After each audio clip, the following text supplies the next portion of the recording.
नमस्कार और इस चैप्टर वाइज एमसीक्यू क्वेश्चन की सीरीज़ में आपका स्वागत है। अभी हम देख रहे हैं अपना चैप्टर नंबर 7 जिसमें 100 सवाल हमने देख लिए हैं। 101 नंबर से सवाल यहाँ पर हम देखने वाले हैं और पिछले लेक्चर देखने हो तो डिस्क्रिप्शन में लिंक आपको मिल जाएगी, वहाँ से आप देख सकते हैं। चलिए 101वां सवाल है, what is the typed conversation that take place on the computer call. Computer या मोबाइल या कहीं पर भी आप अगर टाइप करके कन्वर्सेशन कर रहे हैं तो उसको क्या कहते हैं? क्या उसे चैट कहते हैं, स्पैम कहते हैं, मैसेज कहते हैं या इनमें से कोई नहीं कहते हैं? तो जब टाइप करके कन्वर्सेशन होता है तो उसको चैट कहते हैं। यहाँ पर आपका ए ऑप्शन बिल्कुल करेक्ट है। इसके बाद बढ़ रहे हैं 102 नंबर के क्वेश्चन की तरफ। Which button do you press to reload the page. Page को रीलोड करने के लिए कौन सी बटन दबाते हैं? ऑप्शन आपके सामने है चैट, रिफ्रेश, प्रेस या नन ऑफ दिस। तो किसी भी पेज को अगर रीलोड करना है तो रिफ्रेश बटन दबाते हैं, चाहे आप स्क्रीन से दबाइए चाहे कीबोर्ड से F5 दबा दीजिए, रिफ्रेश हो जाता है। तो यहाँ पर बी ऑप्शन सही है। 103 नंबर का क्वेश्चन है, the spam word is related by. Spam word किससे संबंधित है? मैसेज से, कंप्यूटर से, वाईफाई से या नन ऑफ दीज से? तो स्पैम वर्ड आपका संबंधित है कंप्यूटर से, और मैसेज से भी मैं कह सकता हूँ स्पैम वर्ड संबंधित है क्योंकि स्पैम टाइप के मैसेज आते हैं, लेकिन यहाँ पर कंप्यूटर सबसे सही विकल्प है। 104 नंबर का क्वेश्चन है, the transmission of message and file from one medium of computer network by. तो मतलब जब कंप्यूटर से कोई मैसेज या फाइल ट्रेवल करती है एक माध्यम से तो उस माध्यम को क्या कहते हैं? ईमेल, टाक, मैसेज या नन ऑफ दिस। तो मैसेज से तो नहीं होता, बात करके भी नहीं होता, तो ईमेल के द्वारा आप फाइल वाइल शेयर कर सकते हैं, कन्वर्सेशन भी कर सकते हैं, यहाँ पर मैसेज भी भेज सकते हैं। तो ए ऑप्शन बिल्कुल करेक्ट है आपका। इसके बाद 105 नंबर का क्वेश्चन है, when sending an email the subject of the message tell about the object. यहाँ पर क्या चीज़ कही जा रही है कि जब ईमेल भेजते हैं तो आपका जो मैसेज है, मेल का जो मेन मुख्य उद्देश्य है वो किसके द्वारा बताया जाता है? मैसेज, स्पैम, इनबॉक्स या सब्जेक्ट लाइन? तो यहाँ पर सब्जेक्ट लाइन आपका सही है। ठीक है। इसके बाद 106, फुल फॉर्म ऑफ ईमेल इस। तो इसको पहले भी हमने डिस्कस किया, जब ई आगे लगा रहता है तो उसका मतलब होता है इलेक्ट्रॉनिक फॉर्म में, कोई भी चीज़ इलेक्ट्रॉनिक फॉर्म में भेजी जा रही हो तो उसको आप ई आगे लगा सकते हैं, या इलेक्ट्रॉनिक या इंटरनेट की मदद से हो रहा तो आगे ई लगा हुआ होता है। तो ईमेल में ई का मतलब इलेक्ट्रॉनिक और मेल का मतलब मेल ही है, तो इलेक्ट्रॉनिक मेल आपका फुल फॉर्म होगा। ए ऑप्शन करेक्ट है। इसके बाद देखते हैं 107 नंबर का question, a folder that contain copies of message that you have initiated and not ready to send is called। ऐसा फोल्डर जिसमें आपने मैसेज बनाना तो शुरू किया है पर उस मैसेज को पूरा अंत तक ख़त्म नहीं किया है, वो मैसेज जिस फोल्डर में सेव रहते हैं उसको क्या कहते हैं? क्या उसको ड्राफ्ट कहते हैं, क्या इनबॉक्स कहते हैं, क्या सेंड बॉक्स कहते हैं, या स्पैम कहते हैं? तो उस चीज़ को हम ड्राफ्ट कहते हैं। यहाँ पर ए ऑप्शन आपका बिल्कुल करेक्ट है। चलिए 108 नंबर का question, like writing a letter. तो ईमेल, इंटरनेट, साइबर क्राइम या नन ऑफ दिस? तो चिट्ठी लिखने जैसा क्या है? तो चिट्ठी लिखने जैसा यही देखिए, जो चिट्ठी है उसी को इलेक्ट्रॉनिक फॉर्म में कन्वर्ट कर दिया, वही आपका ईमेल होता है। तो यहाँ पर आपका बिना सोचे ऑप्शन करेक्ट कर देना है। चलिए 109 नंबर का क्वेश्चन है, which virus spread through malicious email. Malicious email के द्वारा कौन सा वायरस फैलता है? तो यहाँ पर आपका JS फोर्टनाइट यहाँ पर आपका सही जवाब होगा। चलिए अगला 110 नंबर का क्वेश्चन है, SMTP का फुल फॉर्म क्या है? तो SMTP एक प्रोटोकॉल है जिसका इस्तेमाल मैसेज को, ईमेल को भेजने के लिए किया जाता है।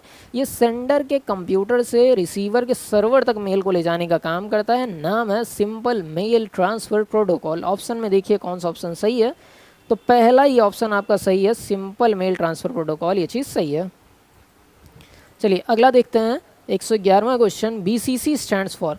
BCC का फुल फॉर्म क्या है? तो BCC ब्लाइंड कार्बन कॉपी होती है। जब भी कोई मेल भेज रहे हैं और हम कुछ लोगों को ऐसे उसमें इंक्लूड करना चाहते हैं, मतलब कुछ ऐसे लोगों के पास उसे भेजना चाहते हैं जिनके बारे में सेंडर या कार्बन कॉपी को ना पता चले, प्राइमरी और सेकेंडरी रेसिपिएंट को ना पता चले, तो उनके नाम हम BCC या ब्लाइंड कार्बन कॉपी में रखते हैं। यहाँ पर BCC का full form blind carbon copy, यहाँ पर बी ऑप्शन आपका सही है। 112वां क्वेश्चन देखते हैं, what is full form of POP। POP ये आपका एक प्रोटोकॉल है जिसका इस्तेमाल मेल को पैच, मेल को खींचने के लिए किया जाता है। ये सर्वर से मेल को खींचकर क्लाइंट तक लेकर आता है, मतलब रिसीवर तक लेकर आता है। ये पहले इस्तेमाल होता था क्योंकि ये सर्वर पर कोई भी कॉपी नहीं छोड़ता था, इसलिए इसको हटाकर एक नई प्रोटोकॉल लाई गई। पीओपी का फुल फॉर्म होता है पोस्ट ऑफिस प्रोटोकॉल। ठीक है, यहाँ पर ऑप्शन में देखिए तो ए ऑप्शन ही करेक्ट है, पोस्ट ऑफिस प्रोटोकॉल। इसके बाद 113वें नंबर का सवाल है, विच port is use by SMTP। SMTP के द्वारा कौन सा पोर्ट यूज़ किया जाता है? 21, 25, 23, 29। तो यहाँ पर 25 आपका सही जवाब हो जाएगा। 114वां सवाल देखते हैं, which protocol is use for send a mail. Mail को सेंड करने के लिए कौन सा प्रोटोकॉल इस्तेमाल में लाया जाता है? FTP, SSH, POP3 या SMTP। तो मेल को भेजने के लिए अभी ऊपर ही हमने डिस्कस किया, SMTP का इस्तेमाल किया जाता है। अगला है, which is not email protocol. इनमें से कौन सा ईमेल प्रोटोकॉल नहीं है? POP3 का यूज़ होता है, मेल पैचिंग प्रोटोकॉल है। IMAP4 या IMAP का इस्तेमाल POP के बाद किया जाता है, POP की जगह पर IMAP को लाया गया था।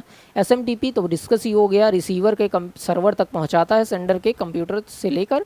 तो यहाँ पर ये तीनों का इस्तेमाल तो मेल के लिए किया जाता है, IP का इस्तेमाल नहीं होता। तो यहाँ पर पूछा गया है नॉट, कौन सा नहीं किया जा सकता है, कौन सा ईमेल प्रोटोकॉल नहीं है? तो IP आपका इंटरनेट प्रोटोकॉल सही हो जाएगा यहाँ पर। चलिए अगला देखते हैं, 116वां, what is the email outgoing protocol. Email outgoing protocol कौन सी है? ईमेल को कौन भेजता है? तो फिर से वही घुमा के पूछा गया है, ईमेल को ले जाने का काम कंप्यूटर से रिसीवर के सर्वर तक SMTP का ही है। यहाँ पर C ऑप्शन सही है। 117वां सवाल, which email protocol is incoming protocol. Incoming मतलब मेल को खींच कर लाने का काम कौन करता है? यहाँ पर ऑप्शन में देखिए, POP3, SMTP, both A and B या नन ऑफ दिस। तो मेल को खींच के लाने का काम POP3 करता है, और अगर IMAP होता तो वो भी यहाँ पर टिक किया जा सकता था। तो यहाँ पर A ऑप्शन अभी के लिए सही है, पोस्ट ऑफिस प्रोटोकॉल। और ये जो पीछे 3 लगा है इसका मतलब है वर्जन 3 की बात यहाँ पर हो रही है। What is email signature. Email signature क्या होता है? ऑप्शन पढ़ते हैं, an email signature is a block of text at the end of email which includes professional contact details and company branding. तो यही पहला ही जवाब सही है। ईमेल सिग्नेचर जो होता है वो ईमेल में आखिरी में होता है, और ये आपका ईमेल का नाम रखता है, मतलब जिस कंपनी ने भेजा है उसका नाम और कॉन्टैक्ट डिटेल रखता है। ठीक है, तो यहाँ पर A ऑप्शन आपका करेक्ट है। इसके बाद 119वां सवाल है, रेमंड सैमुअल किस चीज़ के लिए फेमस हैं? तो रेमंड सैमुअल आपका ईमेल से संबंधित नाम है, यहाँ पर ईमेल आपका सही जवाब हो जाएगा। 120वें क्वेश्चन की बारी है, in email which field can not be blank. Email में कौन सी फील्ड खाली नहीं छोड़ी जा सकती? 2, अटैचमेंट, BCC या CC। तो ईमेल में देखिए आप CC कार्बन कॉपी में किसी का नाम ना डालें तो चलेगा, ब्लाइंड कार्बन कॉपी में किसी का नाम ना डालें तो भी चलेगा, अटैचमेंट कोई फाइल अटैच ना करें तो भी मेल आपका चला जाएगा। लेकिन 2 इसे आप प्राइमरी रेसिपिएंट के नाम से भी जानते हैं, इसको अगर आप नहीं भरेंगे तो मेल जाएगा ही नहीं, क्योंकि किसी के पास भेजने का उद्देश्य ही नहीं रह जाएगा। 2 में प्राइमरी रेसिपिएंट का नाम होता है मुख्य नाम, जिसके लिए ईमेल को बनाया गया हो, जिस एड्रेस पे ईमेल को जाना हो। तो 2 को भरना ज़रूरी है, इसे ब्लैंक नहीं छोड़ा जा सकता। इसके बाद देखिए 121वां सवाल है, देखते हैं, इन ईमेल, मान लीजिए ऐसा कोई ईमेल है, तो ये जो नाम है वो क्या रिप्रेजेंट करता है? सर्वर का नाम, name of member, search engine या डोमेन नेम। तो देखिए जो आगे का हिस्सा होता है वो यूज़र नेम होता है, ये यूज़र के नाम को, यूज़र की पहचान को दर्शाता है, और पीछे का हिस्सा आपके कंपनी का नाम होता है जिससे आप सुविधा ले रहे हैं ईमेल भेजने की, जिसे आप डोमेन नेम से भी जान सकते हैं। तो यहाँ पर D ऑप्शन डोमेन नेम सही हो जाएगा। Which of the following correct format of email address. इनमें से कौन सा ईमेल एड्रेस का करेक्ट फॉर्मेट है? तो ईमेल एड्रेस का करेक्ट फॉर्मेट क्या होता है? सबसे पहले यूज़र नेम, उसके बाद @ और फिर आपका डोमेन नेम। तो पहला पार्ट देखते हैं, नहीं, दूसरा नहीं, तीसरा अगर देखें तो ये देखिए यूज़र नेम, @ फिर कंपनी का नाम हो सकता है, डोमेन नेम हो सकता है। तो यहाँ पर C ऑप्शन करेक्ट है। इसके बाद बढ़ रहे हैं 124वें क्वेश्चन की तरफ, which are unsolicited mails. तो इनमें से कौन से अप सॉलिसिटेड मेल्स होते हैं? स्पैम, वायरस, ट्रोजन हॉर्स या वॉर्म। तो वहाँ पर स्पैम आपका सही हो जाएगा। 125वां सवाल देखते हैं, which what is sending mail rapidly to a fix address call. किसी एक फिक्स एड्रेस पे बार बार आप मेल अगर भेज रहे हैं तो इस चीज़ को क्या कहते हैं? इस चीज़ को क्या ईमेल स्पूफिंग कहते हैं, क्या ईमेल स्पैनिंग कहते हैं, या बाउंसिंग कहते हैं, या नन ऑफ दिस। तो ईमेल स्पैमिंग इसे कहते हैं, आपका B ऑप्शन एकदम से करेक्ट है यहाँ पर। चलिए 126 सवाल है, 26 नंबर का, there is no part of email address. तो ईमेल में किस चीज़ का मतलब कौन सी चीज़ हो ही नहीं सकती? क्या डॉट नहीं हो सकता? हो सकता है। स्पेस तो एकदम से नहीं हो सकता, @ हो सकता है, _ हो सकता है। तो ईमेल में क्या चीज़ नहीं हो सकती? स्पेस एकदम से नहीं हो सकता। तो यहाँ पर आपका B ऑप्शन करेक्ट हो जा रहा है। चलिए 127 नंबर का question, we send the same mail to many people at once who know their email address. Email address की सहायता से एक साथ कई लोगों को भेज सकते हैं, तो उसके लिए कॉमा यहाँ पर यूज़ होगा, ए ऑप्शन करेक्ट है।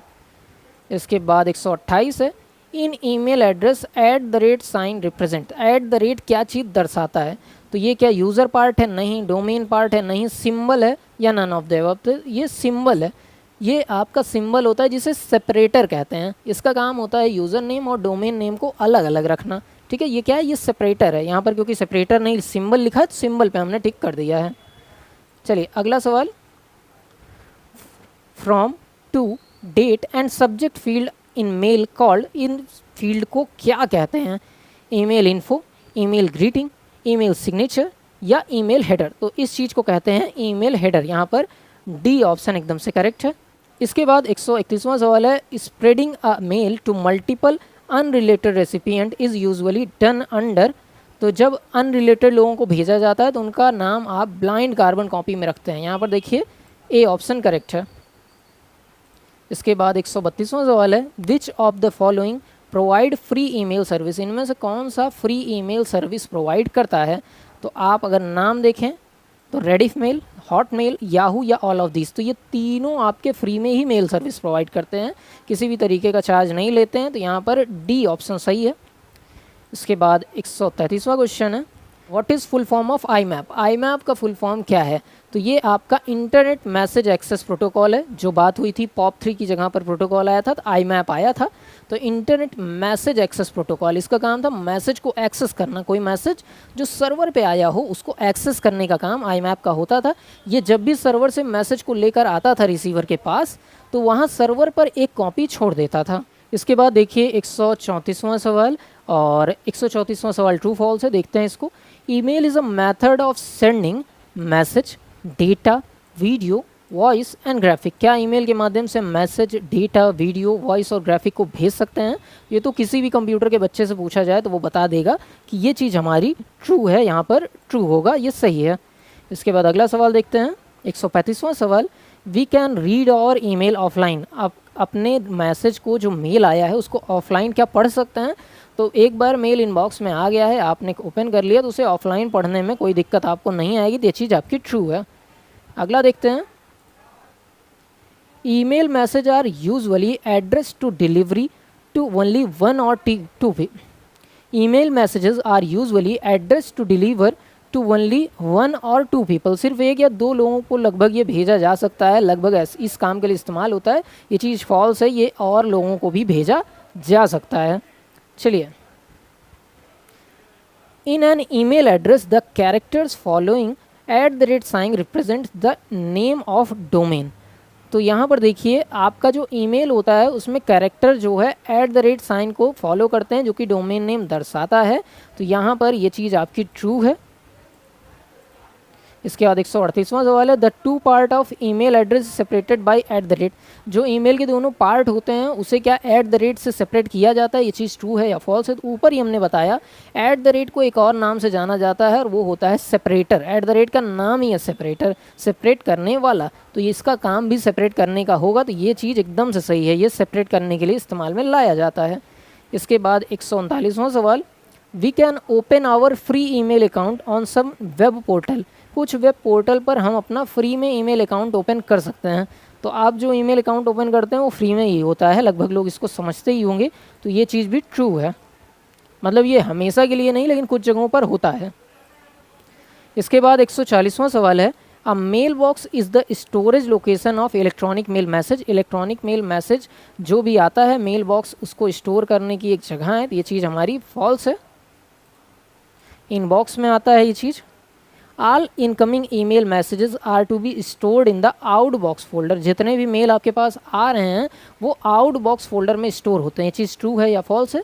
देखिए आउट बॉक्स में वो मैसेज होते हैं जो आपने भेजे तो हैं पर रिसीवर के पास पहुँचे नहीं हैं, तो ये चीज़ हमारा फॉल्स हो जाएगा। 142वां सवाल है, an email is deleted it is automatically sent to recycle bin. जो ईमेल डिलीट होता है वो रिसाइकल बिन में अपने आप भेज दिया जाता है। तो देखिए ये चीज़ फॉल्स हो जाएगी क्योंकि रिसाइकल बिन नहीं ट्रैश में वो चीज़ जाती है। जो ईमेल डिलीट होते हैं कहाँ जाते हैं, ट्रैश में जाते हैं। तो ये चीज़ हमारी फॉल्स हो जाएगी। 143वां सवाल है, type the subject of email in the subject line. Subject line में आप ईमेल के सब्जेक्ट को टाइप करते हैं, किस बारे में मेल है उसका एक लाइन में डिस्क्रिप्शन लिखते हैं, ये चीज़ आपकी ट्रू है। 144वां सवाल देखते हैं। To specify multiple recipient of carbon copy of same mail message CC field is use. तो क्या ये चीज़ ट्रू है या फॉल्स है? तो ये चीज़ ट्रू है आपकी। इसके बाद 145वां सवाल देखते हैं। Always use appropriate language on social network. Social network पे आपको एक अप्रोप्रिएट लैंग्वेज हमेशा यूज़ करनी चाहिए, क्या ये चीज़ ट्रू है या फॉल्स है? ये तो एकदम से बेसिक सवाल है, ये तो कोई भी ट्रू लगा देगा, ये ट्रू होगा। 146वां सवाल है। Instagram does not allowed user to edit and upload photo. Instagram क्या फ़ोटो को एडिट और अपलोड करने की सुविधा नहीं देता है? ये तो सरासर गलत है। इंस्टाग्राम पे आप फ़ोटो वीडियो अपलोड एडिट कर सकते हैं, ये चीज़ फॉल्स है हमारी। 147वां सवाल है। The entries of blog is also known as post. Blog की एंट्रीज़ को क्या पोस्ट नाम से भी जाना जाता है? तो ये चीज़ हमारी ट्रू है। चलिए अगला सवाल। WordPress is a free personal publishing platform. WordPress एक free personal web publishing platform है, तो यहाँ पर ये चीज़ ट्रू है या फॉल्स है? तो ये बिल्कुल निःशुल्क है, ये चीज़ ट्रू है आपकी। 149वां क्वेश्चन है। Do not reply to strangers is one of the rule of internet etiquettes. Internet etiquettes, internet use करने के जो शिष्टाचार या कुछ आप तरीके से यूज़ करना चाहिए, ये इनमें से एक है कि कोई भी स्ट्रेंजर अगर आपको मेल करे तो रिप्लाई ना करें। क्या ये चीज़ ट्रू है या फॉल्स है? तो ये चीज़ आपकी एकदम से ट्रू है। इसके बाद बढ़ते हैं 150वें क्वेश्चन की तरफ। G2C relationship also describes facilities provided by government to citizen. तो G2C का फुल फॉर्म ही है गवर्नमेंट टू सिटीज़न। तो यहाँ पर ये चीज़ एकदम से ट्रू है, इस पर आपको ट्रू टिक कर देना है। तो ये थे हमारे आज के 50 सवाल। उम्मीद करते हैं आपके काम के रहे होंगे। चैनल को सब्सक्राइब करना मत भूलिएगा। मिलते हैं अगले लेक्चर में कुछ और नए सवाल के साथ। तब तक के लिए नमस्कार, जय हिंद।